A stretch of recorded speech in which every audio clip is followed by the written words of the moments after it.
तो कब प्यार हुआ and how did you feel? कब सबसे हुआ? पहले कब हुआ? कितनी बार हुआ? कितनी बार हुआ? अच्छा ओके चलिए बार आई थिंक कि ये फिर वही बात है कि आई डोंट नो कि ये इस शो का फॉर्मेट है या नहीं, बट मैं इसको अगर थोड़ा सा इसका संजीदा जवाब दूं तो क्योंकि what I believe is love doesn't exist. हम अट्रैक्शन को प्यार कहते हैं बेसिकली। लस्ट को भी कर लेते हैं कभी कभी। हम लस्ट को भी कभी कभी प्यार समझ लेते हैं, लेकिन बेसिकली मुझे ऐसा लगता है कि हम जो अट्रैक्शन होती है ना किसी भी शख्स के साथ, हम आदत को प्यार समझना शुरू कर देते हैं। हमें कुछ लोगों की आदत हो जाती है, हम समझते हैं कि हमें उनसे मोहब्बत होगी, हम उनके बगैर नहीं रह पाते, और आदत मोहब्बत से ज्यादा खतरनाक होती है। हाँ, obsession is horrible. Exactly. But at the same time ये भी होता है ना that कभी कभी प्यार वो भी होता है जो इंसान बस दूर से देखकर इंसान को देखकर खुश हो जाता है। वो अट्रैक्शन होती है, ना उसकी तरफ जाना है, ना उसकी जिंदगी में घुसना है।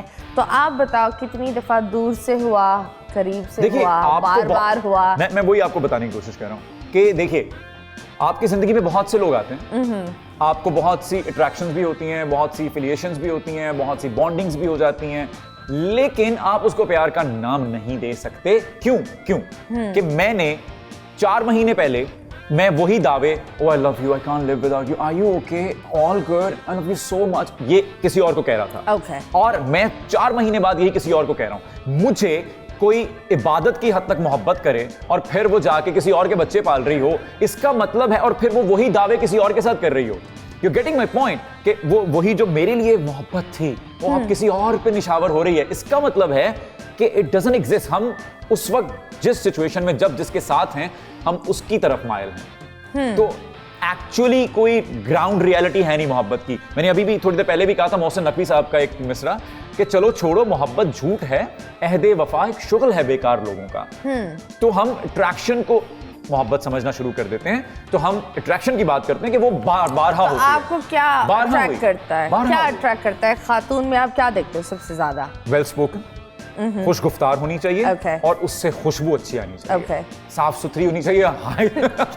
साफ सुथरी भाई, हाथ दिखाना तो एक्चुअली मतलब बहुत साफ सुथरा, वेल मैनर्ड, Okay. और वेल स्पोकन। खुशगुफ्तारी मेरे लिए बहुत मैटर करती है, और खुशबू अच्छी आनी चाहिए प्लीज, वो एक बहुत बड़ा टर्न ऑफ है। फूलों का वो एक गुलदस्ता चाहिए। एग्जैक्टली, हाँ। Yes please. ओके, किस तरह के फूल चाहिए? फूल सारे खूबसूरत होते हैं। हाँ, खूबसूरत तो सारे होते हैं। या और कितने फूलों के गुलदस्ते आपने सूंघे लाइफ में? मैं मोहब्बत के मामले में हमेशा बहुत ब्लेस्ड रहा हूँ, टू बी वेरी ऑनेस्ट। लेकिन हाँ, ये कहने में कोई आर भी नहीं है कि हम सुखन मिलना मुश्किल होता है। क्या? हाँ, हम सुखन जो आप mental compatibility. Oh okay, intimacy. हम लोग थोड़े से हम लोगों से मुराद मैं ये उस जनरेशन को रिप्रेजेंट करते हुए ये बात कर रहा हूँ जो ओल्ड स्कूल जनरेशन है, जो 80s की जनरेशन है ना, वो फंस गई है।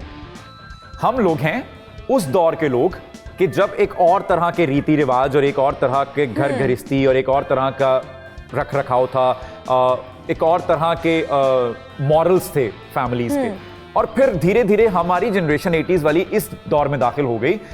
इस जनरेशन के कुछ और डिमांड्स हैं, कुछ और तौर तरीके हैं, और तरह का रख रखाव है, और तरह का की डिमांड्स हैं। सो हम ये वाली जनरेशन जो है 80s वाली, ये उलझ के रह गई है, ये उलझ के रह गई है क्योंकि थॉट प्रोसेस पुराना है। ओके। और हमें लेकिन सवर तो नया है ना। हाँ, लेकिन हमें गुजारा और एडजस्ट इन लोगों के साथ भी करना है। So you know it's adjust होना अच्छी बात है, and it's okay, and I think that ये वाली जनरेशन इज टोटली डिफरेंट। बोल एंटरटेनमेंट के शोज देखने के लिए हमारे चैनल को सब्सक्राइब करें और बेल आइकन पर क्लिक करना ना भूलें।